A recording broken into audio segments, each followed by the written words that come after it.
228 nömrəli məktəbin 2-ci sinif şagirdi İbrahimova Şəhrizad Müşfiq qızının Mənim Rəngli Dünyam adlı ilk fərdi yaradıcılıq sərgisi keçirilib. Layihə rəhbəri Aygün Əzizovanın olduğu sərgidə balaca rəssamın 25 rəsm əsəri nümayiş olunurdu. Sərgini giriş sözü ilə açan Beynəlxalq Qaleriyanın direktoru Elnurə İskəndərova bildirib ki, müxtəlif yaş qrupundan olan rəssamların sərgilərinin təşkil olunması onların tanıdılması, istedadların kiçik yaşda kəşf olunması üçün mühüm əhəmiyyət kəsb edir. Qeyd edib ki, Şəhrizadda olan sənət qığılcımları onun böyüdükcə gözəl rəssam olacağının göstəricisidir.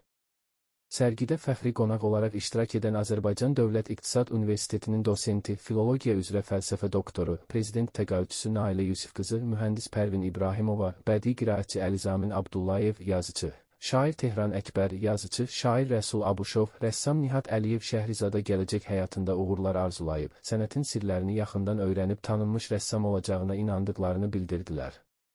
Şəhrizadın anası Gülnar İbrahimova, qardaşı Rəsul İbrahimov, nənəsi Çimnaz Teymurxanova, Beynəlxalq Qaleriyanın əməkdaşlarına və gələn fəxri qonaqlara təşəkkür etdilər.